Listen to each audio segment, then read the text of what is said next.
A very good day to parents, students, and Center for Pre-University faculty members, and welcome to our exclusive dialogue session of Pre-University Studies faculty at IMU. Before we continue, let me go through some housekeeping rules. We have muted the microphone for all attendees. For questions and feedback, please use the Q&A panel. This live webinar will be recorded. All right. My name is Kanagamala Subramaniam, and I am the senior lecturer in the biology team and also the current program director for Foundation in Science. And together with me is Ms. Shirley, who is the senior lecturer of the biology team, as well as the acting program director of Foundation in Science. Together, we will be your moderator for the day. Now, to officially start off this session, let's welcome Dr. James Edward Walsh for a brief introduction for the Center for Pre-University Studies. Welcome, Dr. James. Thanks, Kanaga. Hello, prospective students and parents if you're in. Thanks for joining us tonight. Hopefully we can help you to get better informed about the course if you're still undecided. If you're decided and you've already joined, then great. We look forward to seeing you in September. So the Center for Pre-University Studies in IMU has two courses that lead into our excellent degrees, Foundation in Science and now Foundation in Arts, which is beginning in September. They're one-year courses. Foundation in Science has intakes in April, July, and September, and they're basically correlated with the results release of SPM and IGCSE. And Foundation in Arts has a September intake this year, and hopefully next year has an April and September intake. Next slide, Buchanan. Okay, so it's 3 semesters with 5 core subjects. So it's not just core science, biology, chemistry, maths/physics like you might do in A-levels. It's a broader base course, but the core science subjects are based on A-levels, and they prepare you excellently for your degree in science and arts and business after the foundation courses. The curriculum is benchmarked to international standards. The course is accepted for applications to international universities, local private universities, and local public universities. One of the key characteristics of the course is it's 50% by assessment, 50% by exam. So unlike, for example, A-levels, you don't do a series of very large exams, AS and A2. You gradually build up your grade, your CGPA over the duration of the course. It's personalized education. It's very student-led, and you get preferred entry to our degrees. So, for example, after semester 2, you can apply to your degree and secure your place if your CGPA, your grade is sufficient. Next slide, please, Kana. So, what's the difference between school and university? So in university, we expect you to have self-directed learning, lots of project-based work, presentations and writing, continuous assessment. These all come under the umbrella of experiential learning. So in addition to teaching you core science and soft skills such as English and computing studies and psychology, we will also teach you to learn in a university way. So that when you proceed on to your degree, you will be learning already like a university student, which hopefully gives you an inherent advantage over those coming in from external pre-university courses. Next, please, Kenneth. So there's lots of ways to score. If a subject is not your favorite subject and you find exams difficult, make sure you score high in the tests during the semester, score high in the practicals for biology and chemistry, write your reports and assignments up very well. They're given marks to your projects and your presentations and your reflective reports, and you should have a strong basis based on your assessment prior to going into point 2, the end of semester exams, so it takes the pressure off you. So this is the model that exists within the undergraduate courses in most universities. So when you go on to one of our degrees, let's say medicine or Bachelor in Digital Health, there will be lots of assessment and lots of exams, and you gradually learn the subject through multiple different teaching methods. Thanks, Kenneth. Next. Okay. So for Foundation in Science, here's the semester structure. Mr. Prakash, my colleague, will detail the Foundation in Arts one. 3 semesters, so you have 3 exams. So instead of one large set of exams, you gradually build up your knowledge in biology, chemistry, maths, English, and into the soft skills. So for example, if you had a tricky exam in semester 1 and you didn't score the grade you were hoping to get, make sure you make it up in semester 2. So we will mentor you and support you and allow you to calculate your projected grade for the end of the course so that you can be strategic in your learning as well as studying hard and learning hard. There are electives in semester 3, which are focused on the undergraduate courses you are probably intending to do. For example, psychology and healthcare, applied statistics for data science using Python, which would be focused towards our Bachelor in Digital Health, biosciences, which is compulsory for medicine and dentistry, and chemistry 3, which we would expect you to elect to take if you're going to do pharmacy or pharmaceutical chemistry. All of these modules are excellent and all are of value for all of our undergraduate courses after Foundation in Science. Next, please, Kenneth. Okay, so we have 3 intakes a year. I've alluded to that. And they dovetail into the intakes of our undergraduate courses as listed here. So you can go directly in. So for example, if you join the September intake of Foundation in Science, if your grades are sufficient, you will be able to join the September intake of, for example, medicine in September 2025. So there's no wait period. If you do external exams such as A-levels, you have to wait until those results are released so you can apply. Our Foundation results are linked in with our undergraduate start dates. So there's a seamless progression from pre-university to undergraduate.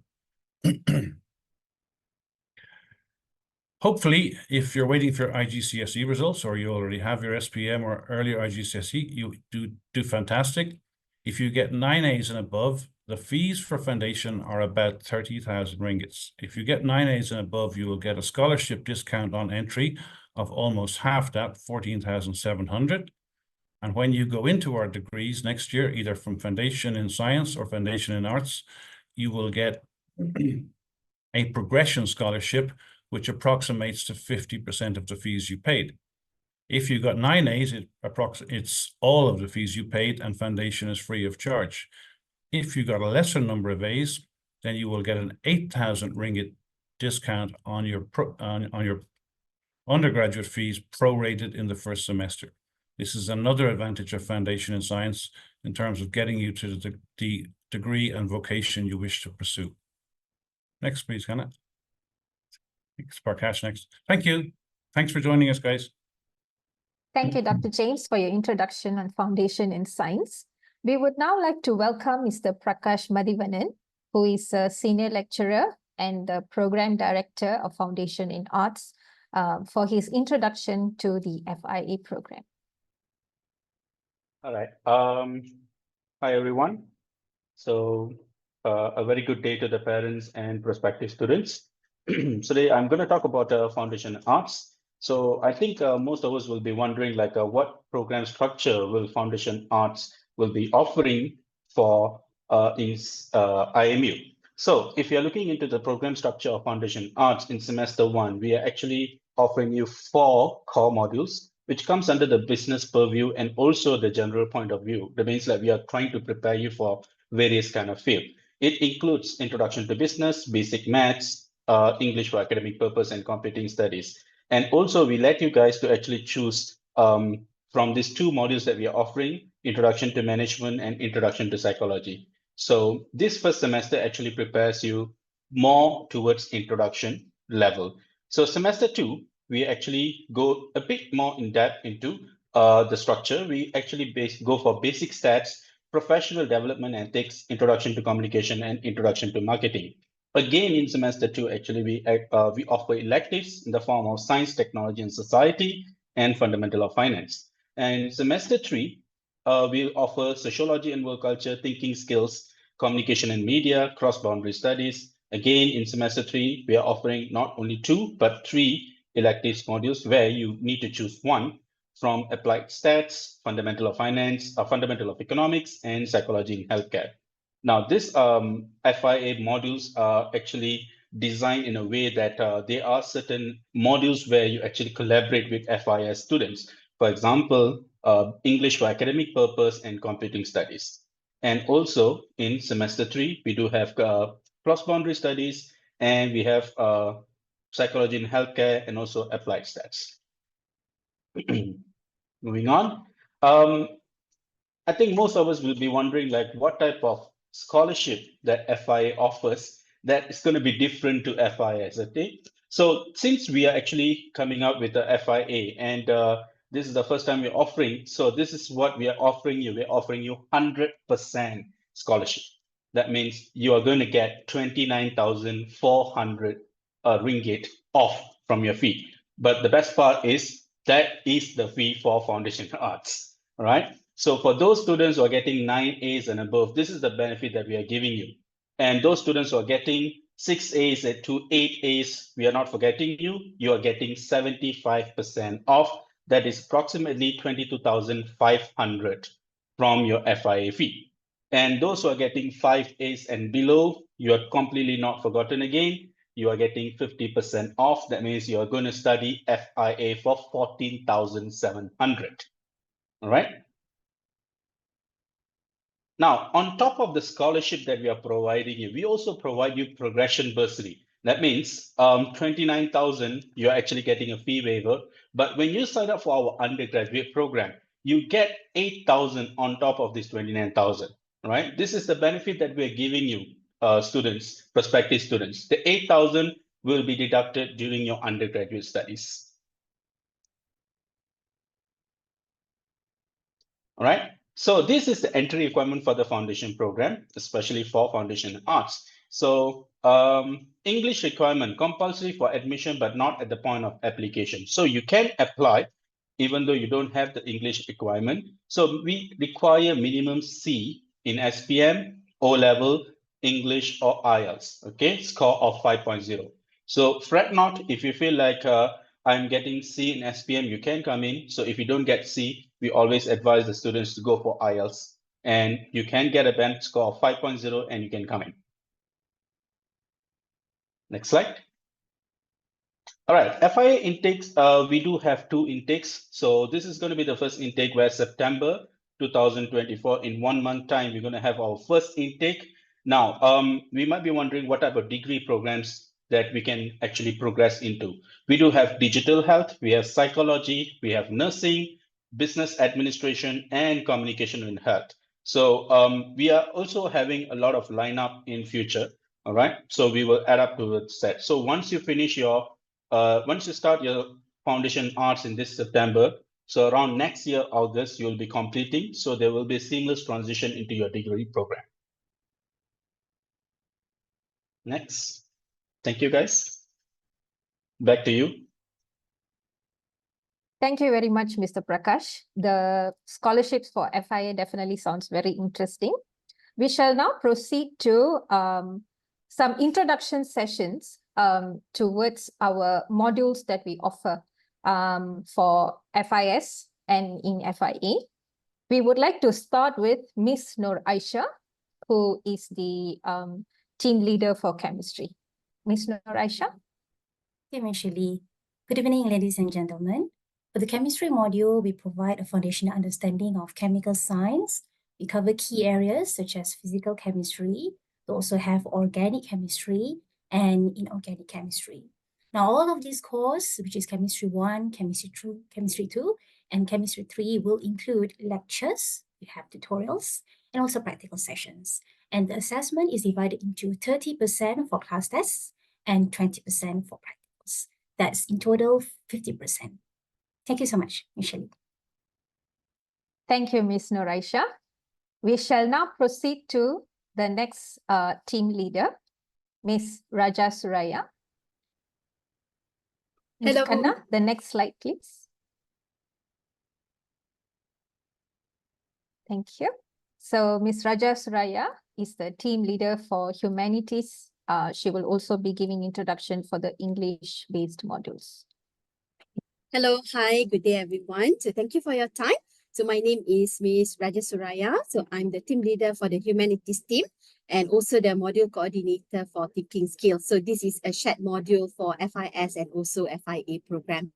Okay, so basically I'll be teaching both FIS and FIA later. All right, and then some of the modules that I teach include English for academic purposes, English for healthcare professionals, and also thinking skills.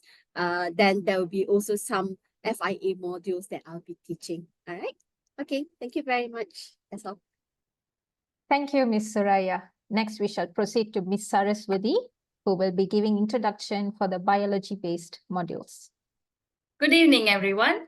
I'm Ms. Saras. Basically, I'm teaching Biology 1, Biology 2, Biology 3, and also we have one elective module called Biosciences. Okay, so all these three modules involve lectures, tutorials, practicals, and for practicals, we have a group experiment where the students have to complete the reports and then they have to do the experiment. And in terms of the assessment, we do have 50% in-course assessment and the remaining 50% will be their final exam. Okay, thank you. Thank you, Ms. Saraswati. And finally, we have Ms. Jessica, the team leader for maths, and she will be giving introduction to the maths-based modules. Hi students, hi parents. My name is Jessica. I'm the team leader for maths modules in CPU, in Center for Pre-University Studies. So maths, basically we have like maths 1 and maths 2. Why is it labeled 1 and 2? Because it's offered in SEM 1 and SEM 2 respectively for FIS. For FIA, we have basic maths and basic stats for SEM 1 and SEM 2 respectively as well. And then the common modules, applied stats for data science using Python, will be offered in SEM 3. So we also have another common module, which is parked under the umbrella of our maths team, is the computing studies. Thank you, moderator. Thank you, Ms. Jessica. So next, before we proceed to some questions to the team leads, there is a question by one of the participants here that I would like to direct to Dr. James. So this question is here for the FIA scholarship. So how many GPA does the student need to maintain for the FIA scholarship? Dr. James, you need to unmute. Please unmute, Dr. James. Yes, I saw that question in the chat. Great question. So the entry scholarship, 9As or 8As, etc., is given, and you don't have to maintain a CGPA to get that. To get the progression scholarship, which is the prorated money given back to you, all of your fees, if you got 9As, and a part of your fees if you got less than that, usually about 8,000 ringgits, you only need to achieve the required CGPA for the course. So whether the CGPA is 3.7, which is an A- average for dentistry, or 2.5, which is a B- average for business and other courses, you still get the scholarship. So unlike in JPA, for example, you do not have to maintain a very high CGPA to qualify for it once you get the qualifying grade. I hope that answers your question. Okay. Thank you, Dr. James, and thank you, Ms. Shirley. Just to share, this is the FIS community. This is one of the, we have a large intake at the moment, more than 500 students, and we're expecting more, to come up with this September intake. So if you have any questions relating to Foundation in Science, Foundation in Arts, please feel free to contact Dr. James or Ms. Sharon, the Deputy Director for Center for Pre-University Studies. So we are available to chat and discuss any related matters.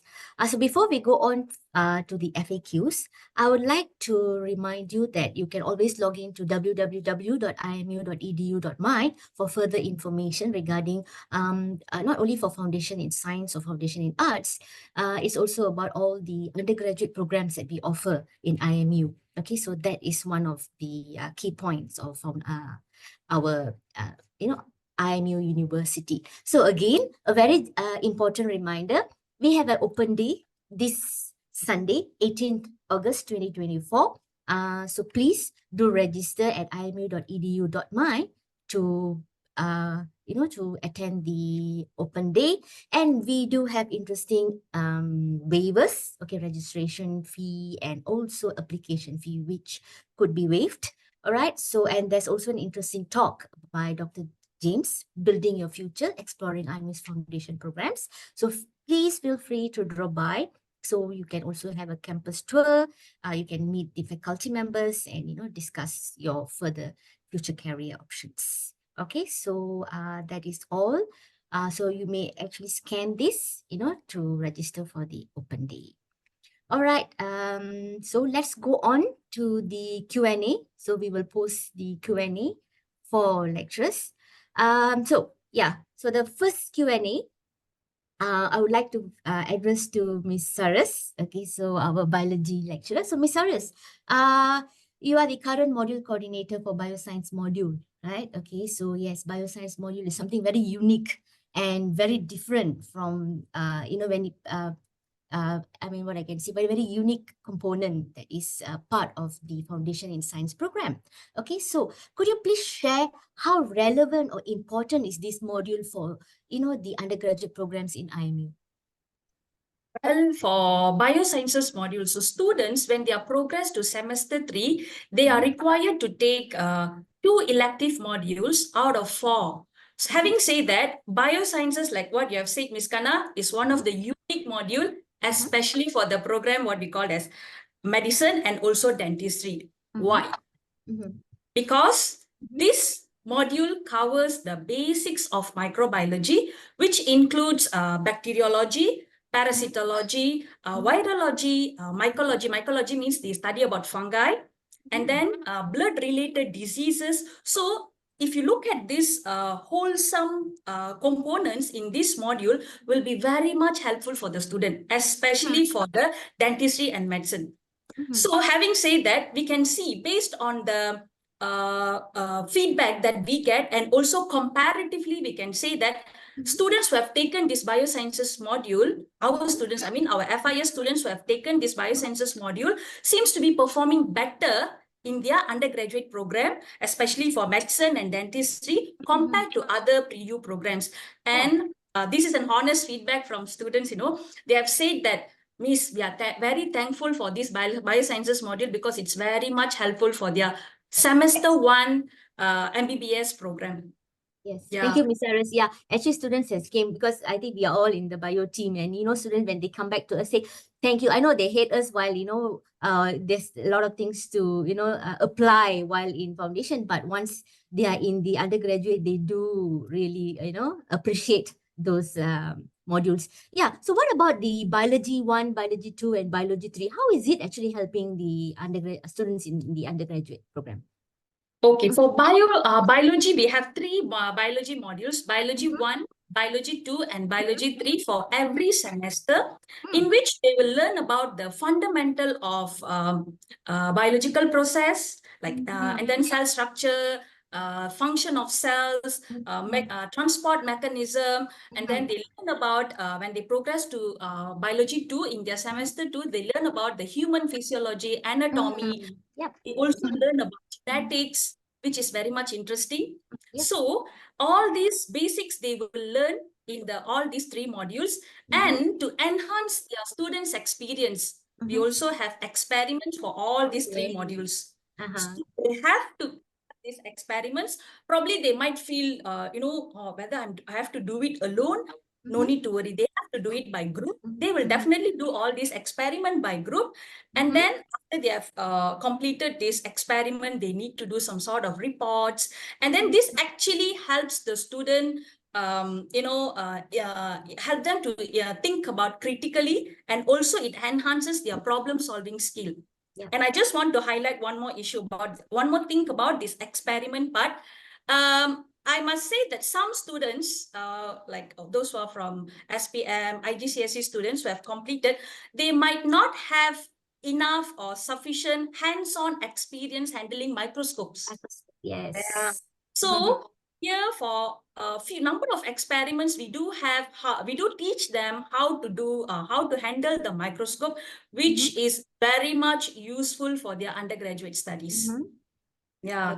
So for all this, I think we can say that biology 1, biology 2, and biology 3, all these 3 modules they are very much helpful and beneficial for all the healthcare programs that we are having in IMU. Thank you very much, Ms. Saras, for your insightful sharing about biology modules. Yeah, well, on to you, Michelle Lee. Thank you, Ms. Kanaga. We shall now proceed to the next panel member, Ms. Jessica, for questions regarding maths. So there could be some students who might be wondering, well, what is the relevance of having maths for science-based degree programs, or even for FIA students who will be progressing to business-based degree programs? So how are these maths topics that can be relevant to their degree program later? Could you please explain on that? Okay, so I think this is a very common question that students always ask. Why do we need to study trigonometry? Why do we need to study dy dx differentiation, right? So why do we need to study like completing squares? Why do we need to study calculus, etc., etc.? But I'm just giving an overview of what FIS and FIA maths modules. So in both FIS and FIA programs at IMU, the maths module play a crucial role in preparing students for their undergraduate studies. For the FIS, the maths curriculum equips students with essential knowledge and skills necessary for science-related degrees such as medicine, dentistry, pharmacies, and etc. So it focuses on building a strong base in subjects like algebra, calculus, and statistics, which are critical for understanding and analyzing statistical scientific data. So this foundation helps develop analytical and problem-solving skills, which are vital in scientific fields. So for the FIA, Foundation in Arts, the maths modules support the development of critical thinking and logical reasoning skills relevant to arts and humanities degrees. Yeah? These skills are applicable in fields like psychology, digital health, and communication, where interpreting data, understanding research statistics are very important. So the maths curriculum is integrated with other subjects, allowing students to apply quantitative reasoning in diverse contexts such as business and social sciences. So overall, maths module are not just about learning formulas and equations, 1 + 1 or x + y equals to z or whatever. So they are actually building a toolkit for analytical and problem-solving skills that will serve you throughout your undergraduate studies and beyond. So whether you are tackling complex scientific problems or navigating data-driven projects, the skills that you gain in our foundation program are indispensable.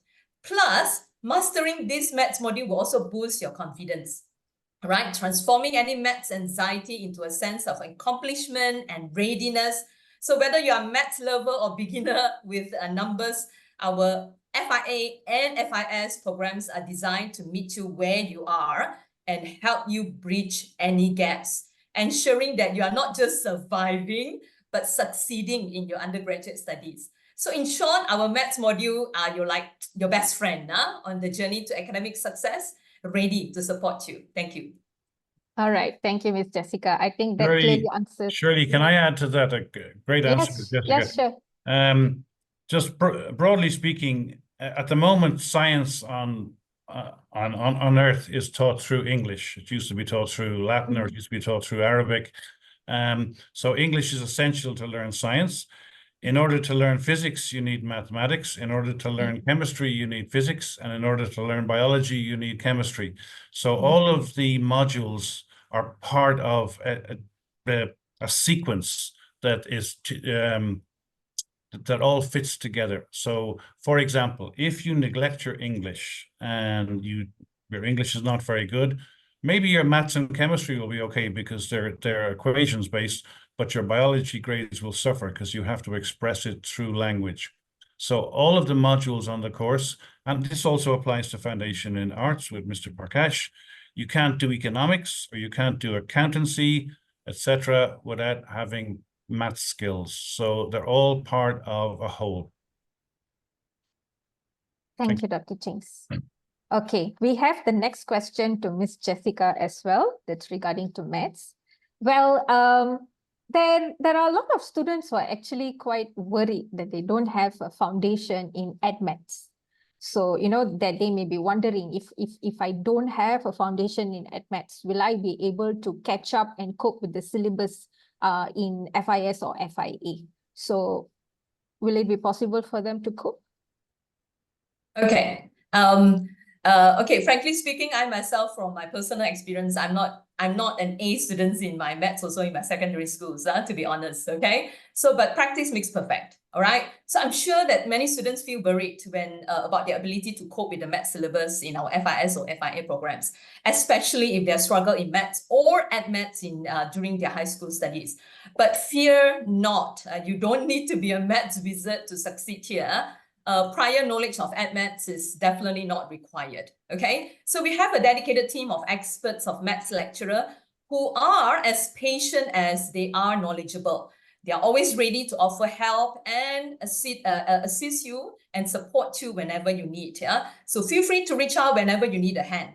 So our teaching approach starts every chapter from the basics. So we won't assume, oh, you have learned this, and that. So we will just touch and go. No, all right? So think of it as building a house. So you have a rock solid foundation before we add any fancy features.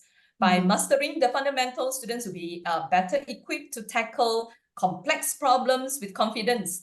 And also, this is a plus point for of our programs. Our tutorials are designed to be interactive.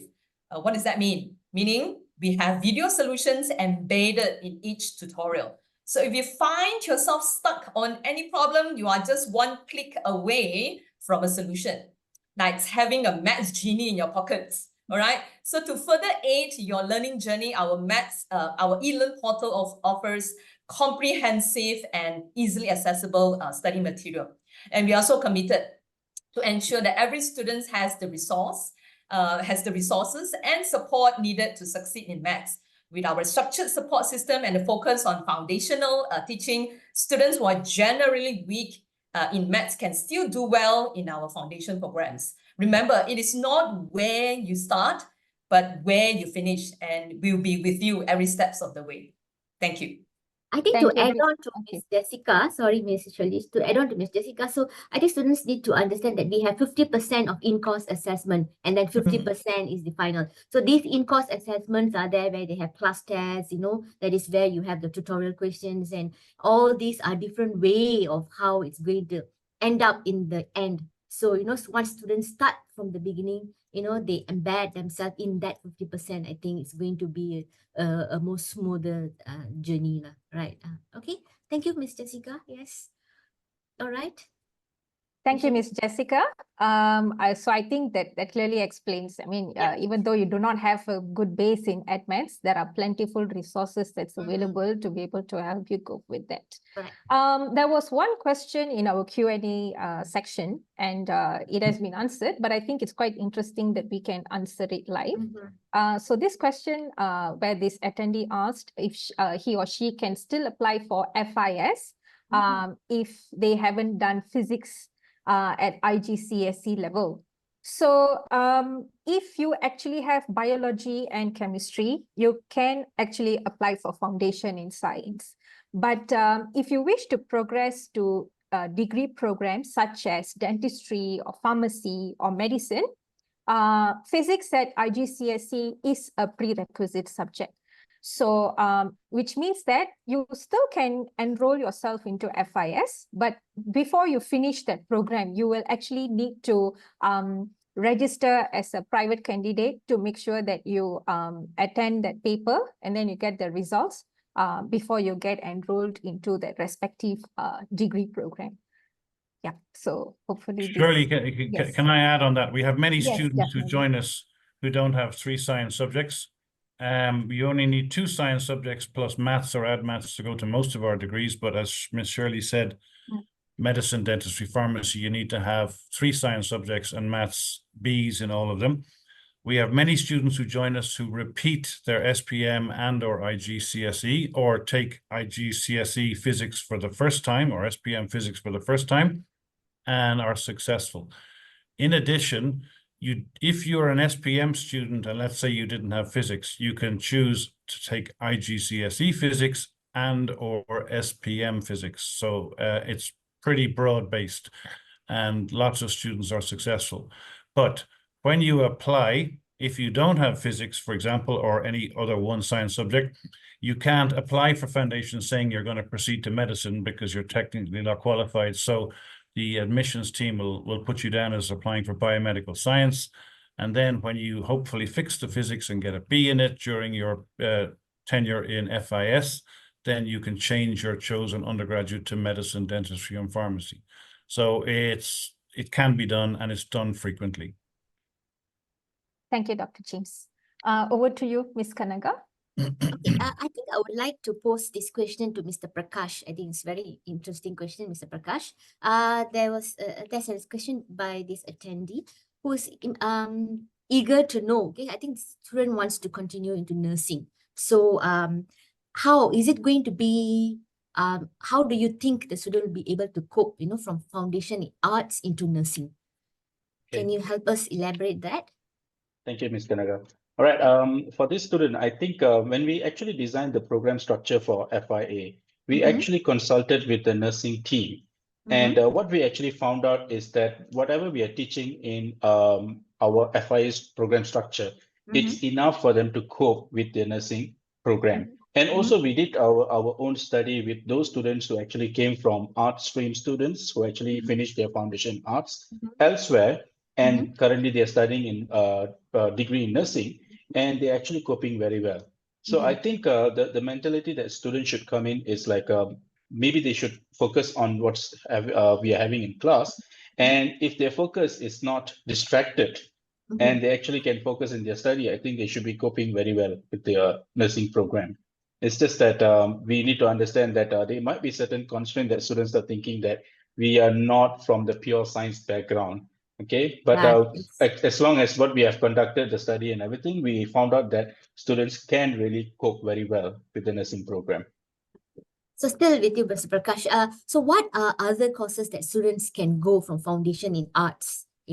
From foundation in arts into the undergrad. Can you just give us some insights on that? Students are actually moving on from foundation arts, right? So when they come into foundation arts, they should come with the mentality of social science related courses, right? Because currently IMU is moving towards One Health team, and the One Health team is really thinking about how do we support the healthcare system, right? Well, from the support, there comes the course where we have nursing, we have psychology, we have BBA with healthcare management, and also communication in healthcare management. So students can be a pillar of support for the healthcare system by adapting this to this One Health team that IMU is embracing right now. Okay. All right. Thank you, Mr. Prakash. Okay, up to you, Michelle Lee. You're muted, Michelle Lee.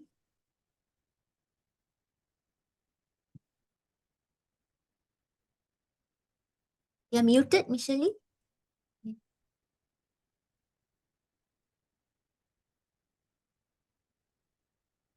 Okay, maybe while waiting for Michelle Lee, I shall pose a question to Miss Suraya, our from our humanities background. Miss Suraya, we are aware that students have been doing English, right? English modules from the primary, then up to secondary and so on. So can you please elaborate how different is English modules in the foundation program and how is it going to actually help our students who's progressing into undergraduate programs? Okay, thank you very much, Ms. Kanaga. Very interesting question, yeah? Okay, so basically, I would say our English modules, right, are designed to be directly related and also relevant to IMU degree programs and also to students' future careers, right? So while in high school, they will learn basic or general English, okay, but our modules are more related to other fields as well. So basically, in a way, it's not like a repetition of things that you have learned before, grammar, tenses, building up sentences and everything. But that is something that we expect students to know, and they should be able to apply the knowledge that they have learned from high school into the English modules that we are going to cover for our Foundation in Science and Foundation in Arts program. Okay, so I'll just guide you through a bit for every single semester. So basically in the first semester, we are going to teach students English for academic purposes. So in this module, students will learn the 4 basic components in English language. So they will learn reading, writing, listening, speaking. All right. So in terms of the context, it can be from the general one, but it can also be specific to other content that are relevant to healthcare, things like that. Okay, and then as students progress to semester 2, we focus more on healthcare professionals. So that is why the name of the module is English for Healthcare Professionals. So for this one, the module will focus a lot of healthcare settings. So in terms of our questions, in terms of the prompts that we'll give for discussion. So it's going to be more related to healthcare settings. So we also introduce or teach students on medical terminology. So this is going to be something new, something interesting for them. So this is a very basic for them to learn before they actually get into their degree programs. And then another additional skill that we cover in EHP or semester 2 English is research skills. So we teach students how to write references, how to write citation. So these skills are needed for students in tertiary education to write a good report, to write a good research paper. So we start to cover that during our Foundation in Science and also Foundation in Science program. Okay, and then there will be a lot of communication related modules in EHP. So we teach them on interpersonal, informative, and also empathic communication. So very interesting, Exactly. And then as students progress to semester 3, they are going to learn thinking skills. So this is for both FIS and also FIA students. So basically in this module, we encourage students to think from various perspectives. So we give them certain real life situation, case study. So they as a group have to discuss how are they going to approach this. All right. So because one problem can have so many solutions. So we let the students see from different angles how they can actually tackle all the problems and turn these problems into possibilities. Okay, all right. And then they are going to learn how to write critical review. Okay, and then there will be a lot of case study as well. So to summarize our English modules, I would say it's not like English as a standalone subject, but it's more on how do I say, interdisciplinary approach. So when you learn English, at the same time, you are actually learning healthcare, you are learning communication, you learn a bit of philosophy. So it's one of our way to encourage students to see the connection between English to other field of studies. So it's not just English. All right. Yeah. So that is how I would say our English modules are different than what students learn in high school. I think the next $1 million question is going to be, how are these going to be assessed? Will you be able to share with us? Yeah. Okay. So in our assessment, so basically all 3 semesters, we share the same type of assessment where students are going to have 1 test, 1 assignment, and 1 presentation. And usually the assignment and presentation will be a group work. But then even though it's similar in that way, but the way we format the tests or the presentation, the assignments are different. Okay. So for example, in EAP, so since we cover the basic 4 components, the 4 basic components, then we ask students to watch movie. Okay, then from the movie, we try to see how they practice listening skills, reading skills. Then from there, we will ask, like assign certain tasks where they need to report their findings in the form of a poster. Okay, then in EHP, there will be a lot of role play that students will have to do. So we want to see how they include empathy in their communication, because I think empathy is one of the essential skills that our future healthcare professionals need to learn. All right. So I would say that will actually make you different than other healthcare professionals. So basically everyone has the knowledge, but it's how you communicate with your patients, with your clients, with your customers that will make your service different. Okay, and then in thinking skills, we have workshops. So students are going to be given all these situations. So it's going to be like problem-based learning. So they have to sit and discuss. All right. Okay, and then one interesting about our module is we sometimes turn these assessments into competition because we understand that English is supposed to be fun. So we try to put that fun element in our assessments as well. So sometimes we make them have a competition. Okay, so this will encourage students to unleash their creativity, learn English, and at the same time have fun while completing all these projects. Okay, so all in all, I would say our English modules are not just about learning the language, but we also try to instill other soft skills like leadership, teamwork, communication, which are helpful for students to prepare them, not just for their degree programs, but definitely for their working life later.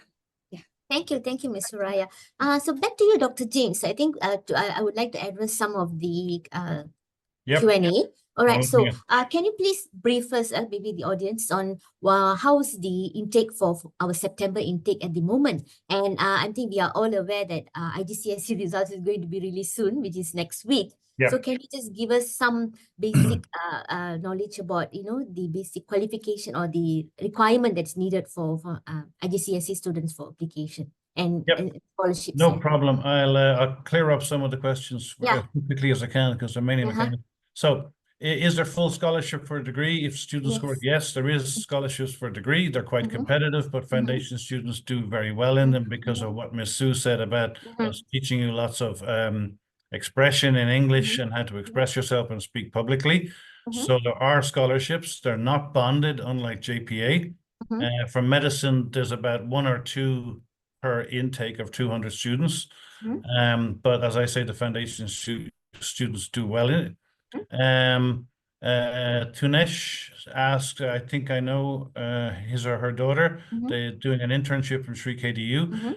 September intake will not close. It'll be open until the end of October. Lectures will start at the beginning of September, but they'll all be recorded. Everything is recorded. Everything is fully electronic. There's no whiteboard or chalk and talk anymore. So students who join late can catch up, but we don't recommend that. We hope you join us in September. There's no cap on the foundation course yet. If numbers got very high, there might be a cap because resources might mean that the teaching and learning might suffer. But at the moment, we've had intakes of up to 300 students. So don't worry about that. You can apply now prior to getting your IGCSE results using your forecast or trial results and reserve a place. There's no problem with that. Another question, Brandon asked, can I apply for MBBS using my semester 2 results? Yes. So your semester 2 results for the September intake of foundation will come out next year around, you can correct me, kind of May or a bit earlier. And you could secure your place, whereas an external pre-university student cannot apply for a medicine intake unless they have their final certificate. So there's an inherent advantage. So the key is to score really well in semester 2. How do I apply for IGCSE physics when? Okay, so that's pretty straightforward. I can find out about that. It's not a problem. But you'd have to check with IGCSE, but we can help you with that. Is MUET a requirement for MBBS? Yes, for local track. IELTS for partner track, or IELTS would also suffice for local track. Do we arrange a paper? You can do the MUET online now. So we are not a MUET center, but it's never been a problem logistically. Can I apply after IGCSE? Yes. How many exam points do I have to get to apply for scholarship? Well, I think that's the aforementioned 9 A's and 8 A's and 7 A's as per on the screen now, Cherry, if I understand your question correctly. Yeah. I think that's cleaned up some of the chat. Yes. Also, we're going to share our email addresses with you again. So if you email myself or Ms. Sharon or whoever's emails are given today, we will reply. If you want to talk to someone from an undergraduate program, let's say chiropractic, and your parents want to know what the job scope of a chiropractor or a dietitian is, or someone doing a BCom or a BDH, we can loop you in with the faculty, and you're welcome to come on campus and meet us at a prearranged time and date and talk to the faculty as well, so you can get an idea of the job scope for all of our wonderful degrees after foundation. Thank you, Dr. James. Back to you, Michelle. Thank you, Ms. Kanaga and Dr. James. So we can now proceed to Ms. Aisha to ask some questions about the chemistry module. To some students, chemistry may seem to be a dreaded kind of a module as well. Okay, so now what are the types of topics in chemistry that are covered in FIS? Is it easy to cope with it? Could you please share on that?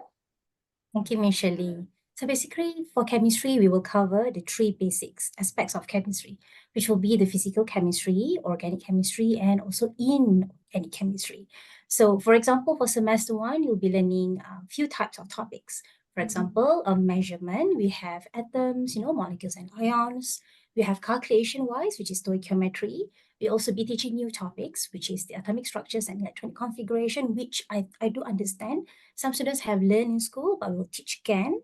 And up to the foundation in science level. We also teach you guys chemical bondings, ionic bonding and also covalent bonding. And then we will turn into organic chemistry part, which is, introduction to organic chemistry, fuel families, hydrocarbons and aromatic hydrocarbon. So basically in semester 1, it is all basic topics, which you already covered in school. We will teach again and we'll, level up according to the foundation in science level.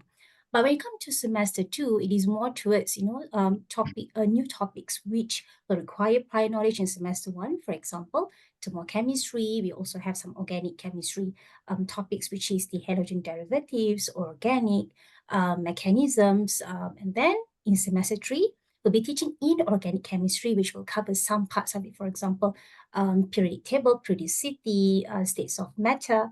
And then also organic chemistry, for example, we'll be teaching, carboxylic acid, amino acids, so on and so forth. So as you can see, each and every module of chemistry is a combination of the three basic aspects of chemistry, which is the physical chemistry, organic chemistry, and inorganic chemistry. And to help you to understand, we will add on tutorials, which will be fully discussion with students, and we will also show some of the solutions during the session. And there will be a few discussions, after the class that we also have in our currently practice. And also in practicals, we will use the knowledge that you have in lectures and tutorials to do your practicals. For example, you want to do some esters, a very nice smelling compound. You will need the knowledge in semester 3, semester 2, and also all the way in semester 1 to understand the mechanism. And you should be able to run the practicals according to your knowledge. Yeah, so that is basically types of the topics of chemistry that we cover in FIS. Thank you, Michelle. Thank you, Ms. Aisha. So definitely there's plenty of resources and help that is available for the students to catch up. Yes. And actually, how helpful are these modules for our students who will be progressing to their degrees later? Are there any relevance at all? All right. So basically at FIS, we will prepare our students the best that we can with important chemistry skills, the one that I've mentioned just now in practicals, and also in terms of knowledge-wise, the concept which are broadly applicable. So now when students progress into their undergraduates, they should be able to apply back the knowledge and the skills that we have, given to them. So this can be seen in many aspects. For example, in terms of the knowledge, the chemistry foundation will be essentials in undergraduate programs. For example, could be in general chemistry of medicine, could be in dentistry, could be in pharmacies, and also pharmaceutical chemistry. Especially pharmaceutical chemistry, they want students to have a very good grip of chemistry. So we will try our best, to fit in students with the right knowledge and equip them with the right skills, to go to these such programs. And then you're going to see in different aspects. For example, we will, develop students in critical thinking and problem solving. As you can see, chemistry requires students' knowledge, not just in chemical reactions, but of course in, calculation-wise, understanding concept, making observation, data analysis, or maybe draw a conclusion. These skills are for sure valuable for their academic pursuits. And also research, thinking about research when students are going for their degree, they might be, coming to certain parts where they need to do research. And in terms of foundation in science, since we already, expose them to such research-wise, for example, writing lab reports in semester 3, these skills will be efficient for them to do their lab report writing in their degrees. And then when we talk about chemistry as well, we can relate to applications in life. So basically the chemistry lessons, they are more connected to real life example. So this will allow students to, how do I say, appreciate the knowledge that they gain, and potentially they can use it to cultivate, their interest in their chosen undergraduate program. For example, if they are a person who love to do reactions, chemical reaction, probably they are interested to do some drug design, for example, in pharmaceutical chemistry, or probably they are more towards medicine, understanding the drugs, how to design them, how to prescribe. These kind of chemistry knowledge will give some boost of, interest within them for their chosen undergraduate programs. And also we can say in terms of lab skills, we will make sure that the students will develop themselves in analytical and also technical skills, such as making precise measurement, doing data collection, and many others. So I can say in general, chemistry foundation will be useful for students to develop important cognitive and also practical skills, which will be available for their undergraduate programs. Thank you so much, Michelle. Thank you, Ms. Aisha. So before we proceed to a few questions to Dr. James, it's just to mention that the closing date for the September intake would probably be within the first week of October, Dr. James. Yes, so, sorry, October 9th. I think I misspoke, Shirley and audience. Basically, you have to be on campus face-to-face for the first assessments. We can't have students doing assessments online. And that's so basically the first week of October, the end of the first week of October. That segues into another question from Ming Chia about, do you need laptops? Yes, all students have to have an Apple or a PC, Microsoft PC, because all our exams are BYOD, bring your own device. So students do their exams in an exam hall on their own computer, which is locked down using an app they have to install when they register. And the advantage to this is to the students for this is that they're familiar with their keyboard and they're not using an alien keyboard on a PC in a large room full of PCs. There will be lots of training on how to do this. It's well tested. It's common practice in many universities. And the specification for the laptop or the Apple device will be given when you apply.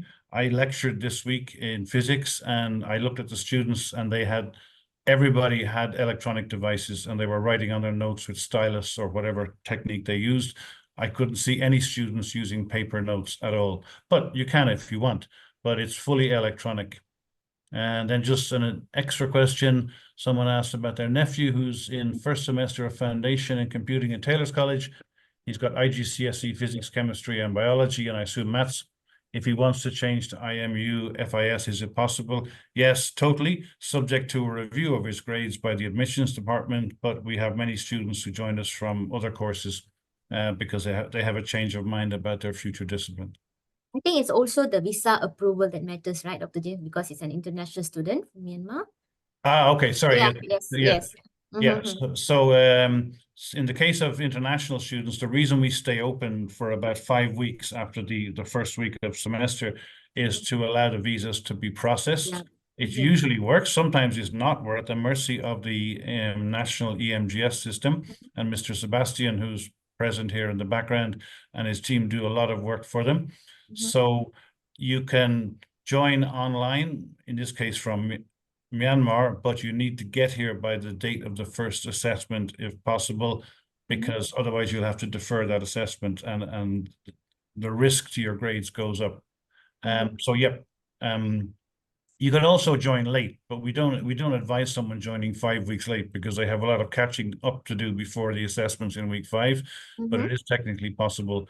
But yes, an international student who might be in Myanmar can join online and be fully integrated into the teaching and learning, and that's worked very well to date. Thank you, Dr. James. I think we can now proceed to ask a few questions to Mr. Prakash regarding Foundation in Arts. I think it's pretty exciting that you're all geared up to welcome the first intake ever to IMU University. So we heard your intro earlier about this FIA program. Could you please share, once they are done with FIA program, what degree programs can they continue with in IMU University? So basically, like what I mentioned earlier, I think once they finish their FIA program, they can progress into degree programs such as psychology, bachelor's of nursing, bachelor's of business administration with healthcare management, bachelor of communication, right, bachelor of digital health. So these are the pillars that supports the healthcare system. So as IMU is embracing a new team of One Health, we're actually moving from focusing so much on human medical side towards also human health and also animal health and all this infrastructure that supports the system. So FIA is going to be the foundation program to provide this pathway towards the degree programs that's going to be the most important pillar that's going to support this healthcare system. I think if I can add, Prakash and Shirley, the senior management of IMU are branching out into these areas as branching out into social sciences. So up to now, we've been involved in what we're called the STEM sciences, science, technology, engineering, and mathematics. But we see these new disciplines, which the foundation in Arts will feed into, are social sciences. But as Mr. Prakash says, they're a key part of healthcare and other industries in Malaysia and the world. So they're a new cornerstone of our teaching and learning in IMU. Thanks. Thank you, Dr. James. In FIA, what other types of teaching and learning activities that our student can look forward to? So now for FIS, we know, we have practical sessions, we have presentations, and this kind of teaching and learning. So what can we look forward to in FIA? Right. Thank you very much, Ms. Shirley, about this. Okay. Apart from what we actually offer in FIS, the unique feature that we're going to come up with FIA is like more about field experts. So we are thinking about bringing in more field experts towards FIA. So those who are currently working in the communication industry, those who are currently working in the business industry. So there's going to be a two-way bridge here. So number one, we're going to go and observe. We are trying to observe how they are working in their workplace environment. At the same time, we are thinking about bringing them into IMU and trying to give the students a sense of a feeling what they're going to do in their future programs, undergraduate programs. And we are very excited to work along with the undergraduate program directors to make this happen. So this is a part of a unique feature that we're going to offer, apart from the normal traditional teaching and learning, which is going to be lecture, tutorial, and everything. I think, Shirley, as well, if I may frank the FIA program, there's a question from Rachel Lee, a great question in the chat. Can you credit transfer from Foundation in Science first semester to FIA? Yes. So FIA, Foundation in Arts, is not a separate entity. It has common modules such as computing studies and English in the first semester. So if, for example, you join FIS and you decide that biology, chemistry, and maths are not for you, you can credit transfer into the next available intake of Foundation in Arts. And assuming you've got great grades in your English and computing studies, you don't have to repeat those modules. So there is a seamless transition from FIS to FIA for those who decide on a change of discipline. And that's a great question from Rachel Lee. Thank you, Rachel. Right. We'd like to add something from Dr. James, okay? So imagine the students are joining FIS and within 2 weeks' time, they're feeling like FIS, they want to move to FIA. I think we can facilitate that. And within these 2 weeks, if they missed out all this lesson, like I told, we mentioned earlier, all the classes and everything is being recorded on MS Microsoft Teams. And students can actually visit that. And our faculties are so helpful. Then if you really want to get some information, if you want to get some guidance, and they definitely will help you out. Yes, I agree, Prakash. Providing you don't leave it too long and you don't have too much catching up to do on your modules in semester 1 of FIA as as on the screen, we will support you in doing that for sure. Mr. Prakash, I would also like to, it's probably other questions that students want to know. Okay, let's say they have completed semester 1 of foundation and then they have progressed to semester 2 of foundation in science. Okay, this is foundation in science. And then they feel that science is not for me. I think, you know, my interest lies in arts, and, you know, that's where we have foundation in arts. So will be students able to transfer into foundation in arts? After Definitely, semester 2 of because foundation? thank you, Ms. Kana. I think we are actually looking into Center for Pre-University as a one entity. So definitely Yes. we can actually facilitate their transfer from foundation science into foundation arts. They can even apply for credit transfer for English for academic purpose and also computing studies, because this is the common modules. Okay. And they will just need to take 3 extra modules to fulfill their semester 1. However, if they are joining in September intake, then if they missed out too much of the lesson, so we will actually think about when they are actually joining April intake, we will ask them to start with semester 1 to complete these 3 subjects so that they will understand the basics before they move on into semester 2.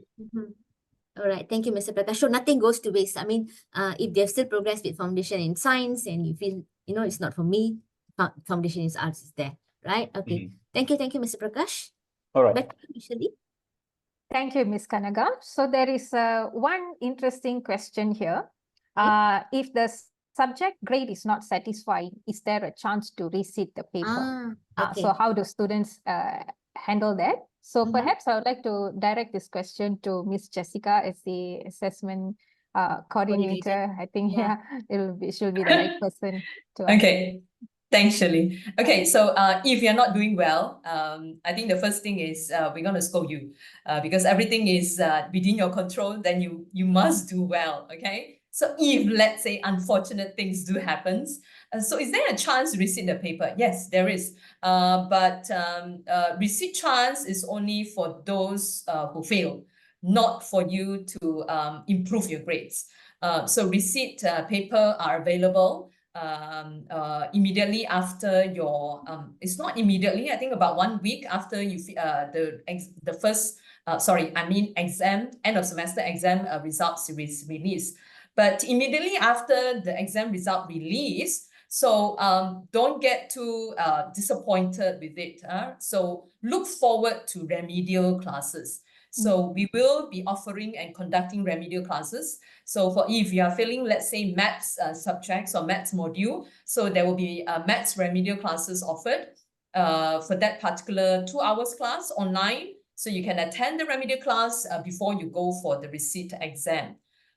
So this is what is the support that we're offering for those who fail any particular modules.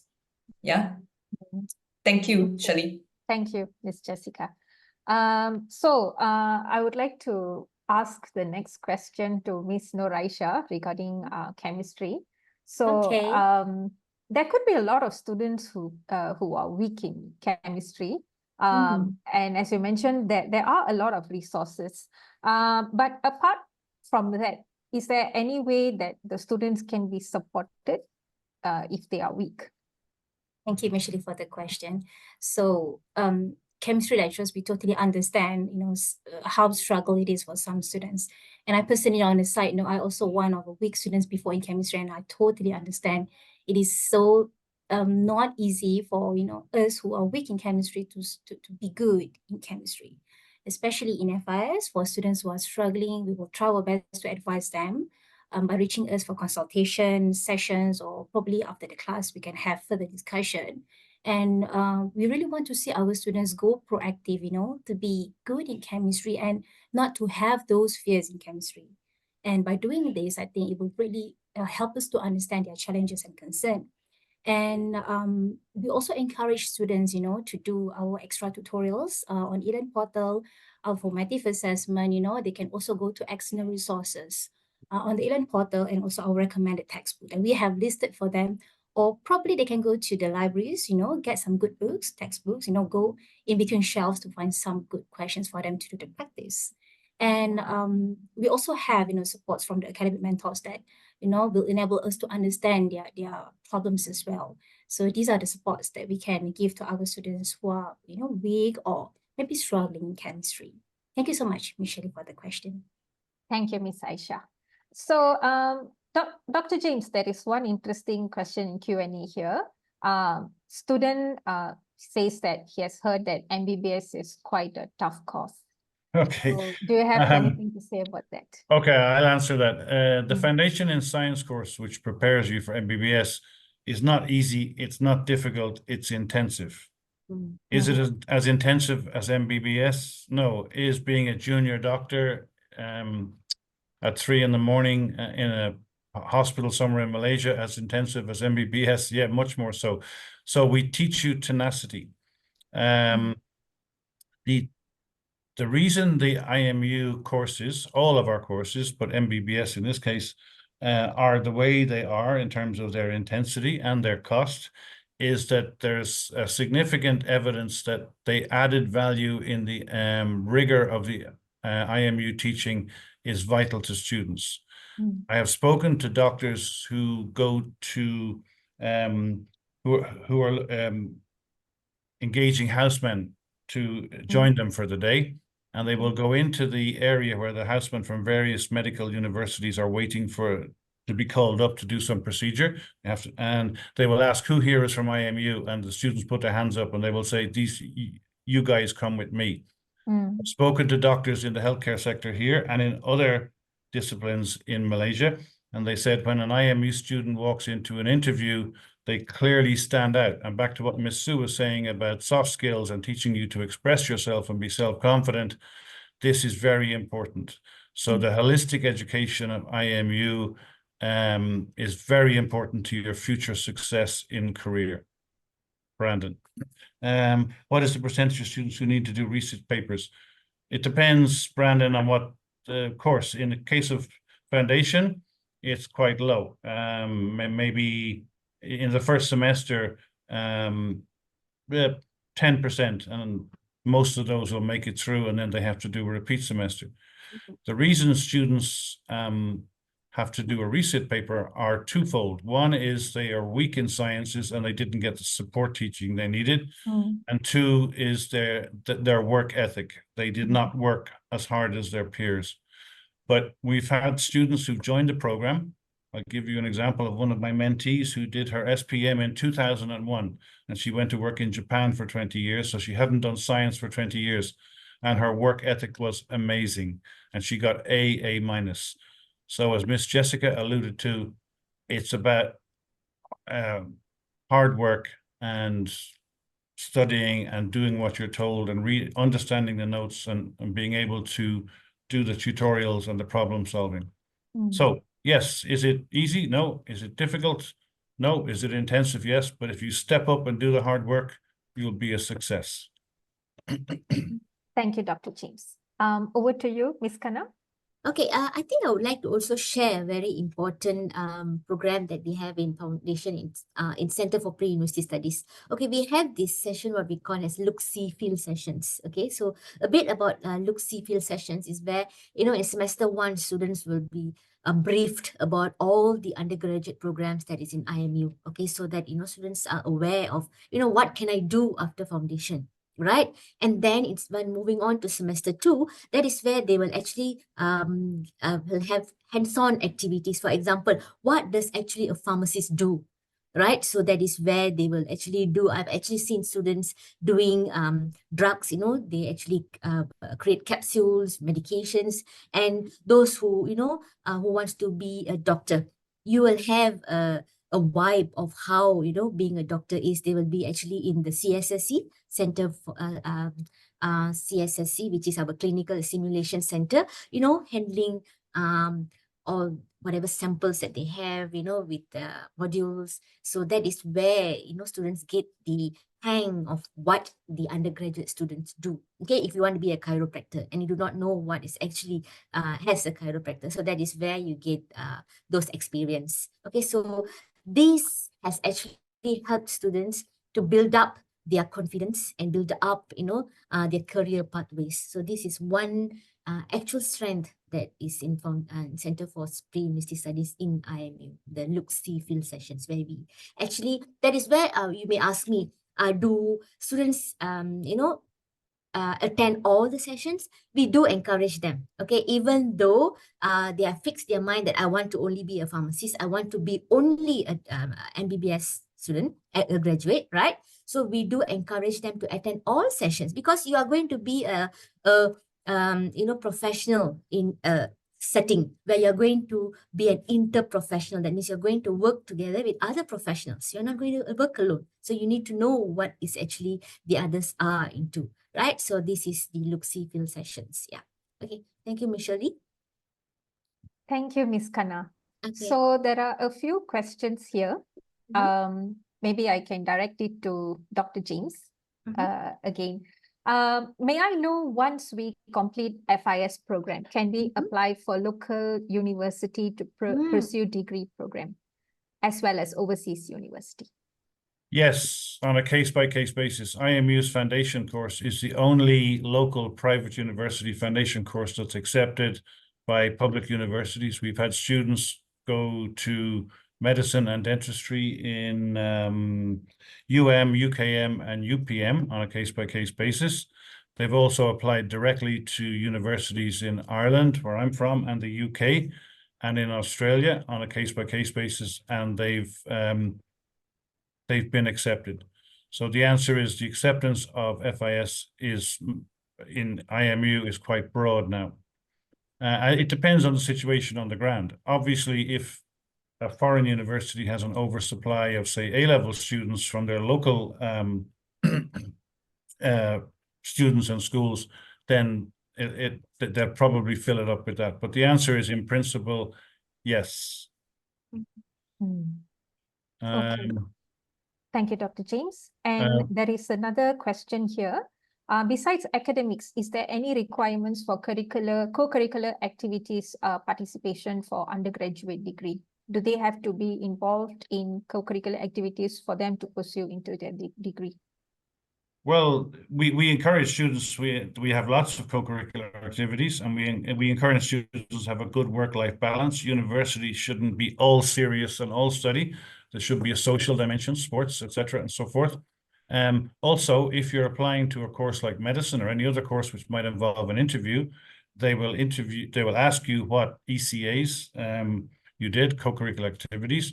If you're going for a scholarship, then for sure, community work is very important. In the third semester of both FIA and FIS, you can see cross-boundary studies on the screen, and that's a community project for which you get the grade for that course. And you do things like going out to teach underprivileged students who might be in a refugee school, IGCSE science, etc. So yes, it's very important. It's important to have a good work-life balance. Your time in university should be one of the most enjoyable times of your life, but it also involves a lot of hard work and study. So you must get the work-life balance correct, and your mentors, your FIS and FIA mentors, will help you with that. Okay. Yes. And just to reiterate that, we have a very good mentor-mentee system. We have excellent faculty members who are doing a great job in the mentoring program, that they are able to provide adequate support and guidance for the students. I would like to ask one question to Ms. Saraswati regarding biology modules and biosciences. So we have a trend where, students are more prone to doing rote learning methods, and as they now progress to pre-U and later to degree, will this kind of learning methods continue to work, or would you advise a different type of method that students may need to use for them to do well in these modules? Thank you, Michelle. That's a very interesting question. Many students think that bio is easy because we can memorize and just regurgitate everything, whatever we have learned. Actually, this is wrong.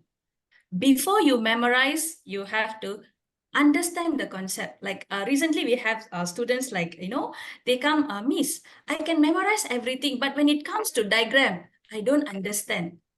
The reason is because the student, they are very good at memorizing, but in terms of understanding, they are lacking. So that's why for bio, if you are having a mindset of my bio is all about memorization, you are actually wrong. You have to analyze, you have to understand the concept. Only then you able to remember those keywords. So you don't memorize, you understand. And I just want to add on to the teaching and learning method for the biology module. Actually, we do provide students some kind of summary for them to grasp the content of the topic. Some lecturers, we can provide them with the overview of the topic. So these will give them some idea of how, what kind of information they require to know for that particular topic. Like what Dr. James and Mr. Prakash has mentioned just now, we do have Teams recording. That's an advantage for our students, whereby they can, let's say, bio is sometimes when we are explaining, they might think that they have missed out certain things. They actually rewatch the recording. When they have rewatched the recording, they're able to catch up whatever they have missed out. So by this week, they can actually tackle the subject well. If you think your bio is not good, don't worry. Okay, because there are so many methods and ways that we can, each lecturers can give you some kind of ideas and methods for you to practice so that you can, it will be very much helpful when you are progressing to the undergraduate studies. And apart from teaching and learning in classroom, we also provide some external links and also like external platforms for the students to ask questions. Sometimes you may be very shy. Some students could be very introvert, don't want to ask question in class. So we also provide that access for the student whereby they can ask questions or post question anonymously to the lecturers, whereby we all can answer to your questions if you feel very shy asking question in class. Yeah. So thank you, Ms. Shirley. Thank you, Ms. Aris. Over to you, Ms. Kanna. Okay, actually, Ms. Aris, again, I would like to pose this to you. Okay, so how does actually questions or exams actually run? I know Miss Jessica is also the assessment coordinator who spoke, but you have been here with us for a long time period as well. So can you just tell us on the exam question, who sets the exam question and how is it usually, what is it test? What does it test? Yeah. Thank you, Kana. Actually, thank you, Ms. Kana. Actually, that's another interesting question. Students think that where do we get the questions? We want the question bank, like A levels and some other pre-U programs, they do have the question bank. Do we get such question bank? Actually, this exam is done, these question papers are prepared internally by the lecturers who taught you the subject, especially the particular topics. So we are preparing the questions. And if you ask me about the question, how the exam setting and the papers, no more exam papers. We don't have exam papers anymore. So we have totally switched to online base, whereby we are doing the exam online. Like what Miss Jessica also would have mentioned just now, like regarding the BYOD. I think Dr. James also have mentioned about it. Bring your own device, in which students are required to bring their own device to do the exam via online. So that's how the exam here is conducted. And I think that is quite convenient for the students, and also for the lecturers as well. We don't have to carry a stack of papers with us. Yes. So yes, that is transition that we have currently now. Technology has actually helped us a lot. Yes, Yeah. So, definitely. Dr. James, would you like to share about the grades and how, Yep, good question. moderation. I know this comes from the national exams. Yes. We accept students into Foundation in Science with 5 credits in their IGCS SPM, so 5 Cs, up to JPA students with 10 or 11 A pluses. We cater for all of those students. So we have a broad range, very, very broad range of banding in the program. And we're sending students to a very, very broad range of undergraduate programs, predominantly in IMU. 85% progress to our degrees, 15 go elsewhere, outside to other universities, public and private. So if we happen to get an intake in which everybody was a flat 4 student, an intake of geniuses, 300 of them, then so be it. We're not going to change the grades. But we have noticed that students, bodies of students, our intakes are quite big, 200 students typically. They tend to be the same. The average CGPA tends to be about 3.5 CGPA, which is between a B+ and an A-. And obviously there's A+ students there and there's C+. So no, there is no grade moderation whatsoever. And one intake of young people joining our course appears to be academically similar to other intakes going back historically, providing the numbers are large. So young people tend to be, by and large, similarly banded. Thank you, Dr. James. Back to you, Michelle Lee. Thank you, Ms. Kanaga. For now, I think we have come to the end of the session. So we would like to mention once again that we will be having our open day in our IMU Bukit Jalil campus coming Sunday, next Sunday, 18th August from 10 a.m. to 4 p.m. And if you have any questions, or if you are interested to make an application, we have our waivers that's provided at the moment. Dr. James, would you like to mention about the waivers and all? Yeah, so the waiver appears to be just for people who show up on open day. But no, if you are here tonight or you are interested in before September intake closes at the end of September, early October, we'll give you the waiver. Just email Miss Sharon or myself. Can you put up our emails again, Shirley? And one important thing is, if you're still undecided, the program directors, Ms. Kanaga, and later on Mr. Parkash in FIA, have a great thing which is called a look, see, feel session. I don't know if we mentioned this, where you can, by prior arrangement, emailing us, you can come in and be a foundation student for the day. You can join a laboratory for FIS in biology or chemistry. We'll give you a white coat and goggles, and you can help assist the students doing their experiments. So you can get a feel for the place socially. You can talk to the students. So everybody here is an academic, and we obviously think IMU is a fantastic place, and it is. But you can talk to the students and say, hey, what's it like? Do they look after you well? How's the mentoring? What's the support like? What's the food like, which is important in Malaysia, I guess? What's the canteen like? Personally, I think it's excellent. So come in if you're undecided, and come in and we'll show you what a great place it is to study and how student-centered it is, and we'll take great care of you. Your parents can come in too and have a chat with myself or Ms. Sharon or Ms. Kanaga or Mr. Parkash or any of the team, and have a tour around. So by prior arrangement, please, because sometimes we miss you because we're busy. So we're at your disposal. Please come and see us. If you're undecided, we'll show you a great future career in IMU. All right.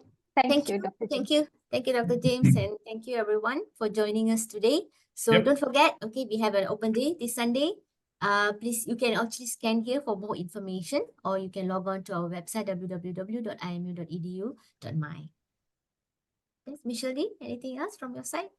That's all from my end.